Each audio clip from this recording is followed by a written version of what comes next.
On March 18th, 1937, New London, Texas was an ordinary American town living through extraordinary economic growth.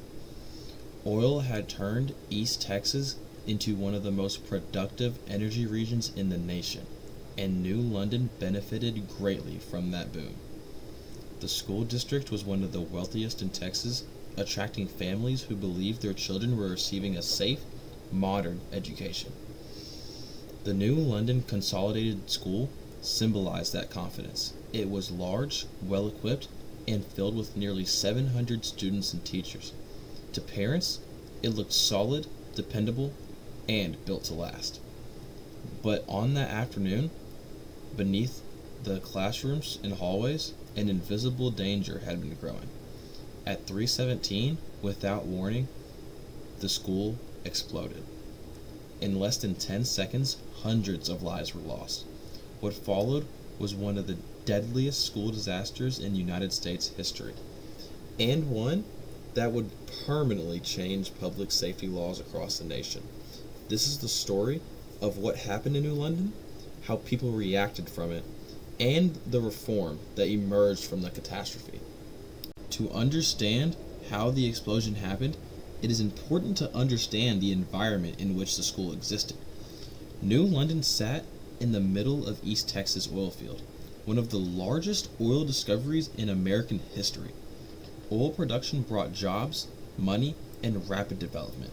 However, it also created dangerous byproducts, especially natural gas. Oil drilling produced large amount of excess gas, also known as casing head gas, which was often burned off as waste. This gas was extremely flammable and had no natural odor. Because it was considered a byproduct, it was loosely regulated and frequently mishandled. Some businesses and institutions illegally tapped into this gas to save money. Despite being a wealthy district, the New London School Board made the decision to connect the school to this waste gas. Their goal was simple: reduce fuel costs. There was no gas detectors, no warning systems, no required inspections. And because the gas was odorless, no one inside the school could detect the leak.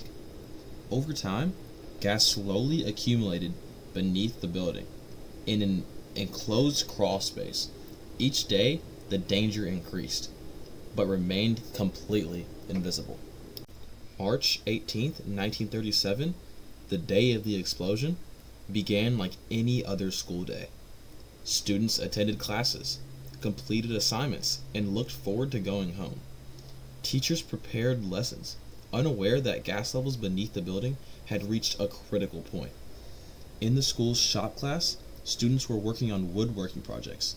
Shortly before dismissal, a teacher turned on an electric sander. That single spark produced from the sander was enough. The accumulated gas ignited instantly. The school explosion was lifted off of its foundation and got slammed back down. Walls collapsed inward. The roof shattered classrooms. Furniture, bricks, and steel were thrown hundreds of feet up in the air. Some students were killed instantly. Others trapped beneath the debris, injured and calling for help. Parents working nearby oil fields felt the ground shake and saw a cloud of smoke rise above the town.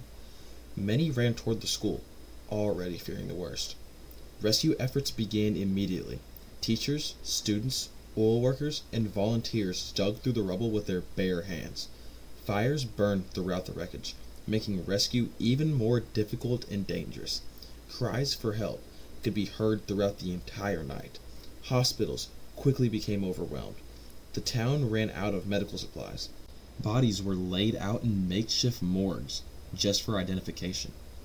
By the end of the disaster, at least 295 people were dead, most of them children and students of the school. Some families lost 2 or 3 children in a single afternoon. As you can imagine, the emotional devastation for New London was overwhelming. New London was a small town. Everyone knew everyone. Everyone knew someone who had died.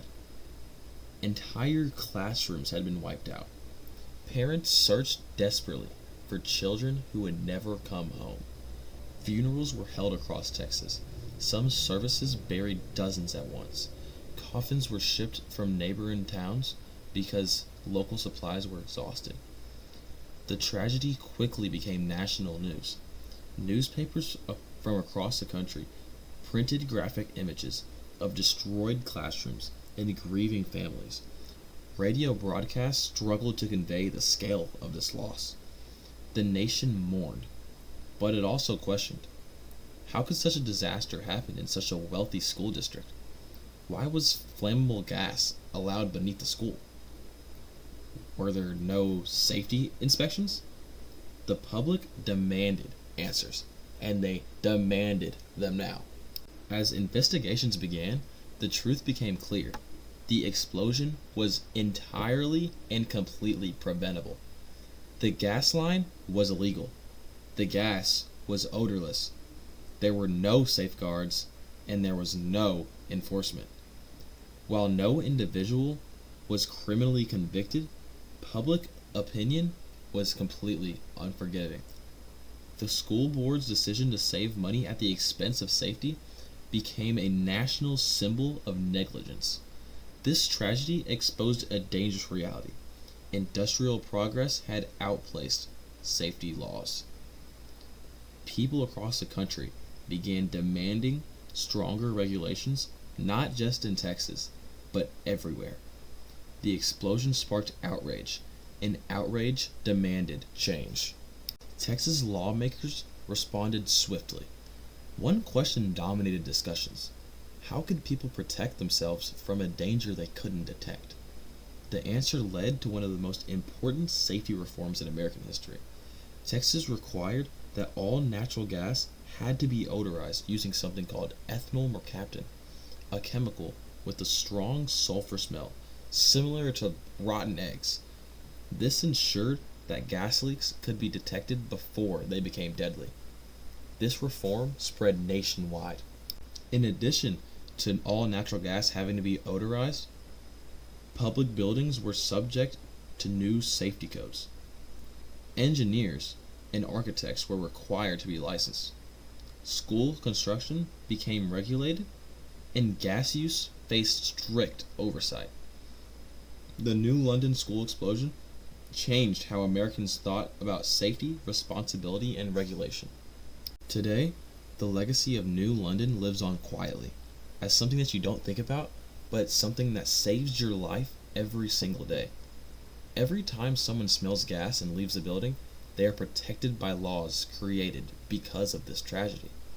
Building codes, safety inspections, and gas regulations all trace part of their history back to New London. A memorial now stands near the site of the destroyed school. It honors the students and teachers whose lives were lost, not as statistics, but as individuals. Their deaths were unnecessary, but their legacy has saved countless lives. The New London school explosion was one of the darkest moments in American educational history. It showed the cost of ignoring safety. It proved that progress without regulation is dangerous, and it demonstrated that reform often comes only after tragedy. But from unimaginable loss came lasting change. New London did not just suffer, it transformed the nation forever. And that is why this story must continue to be told.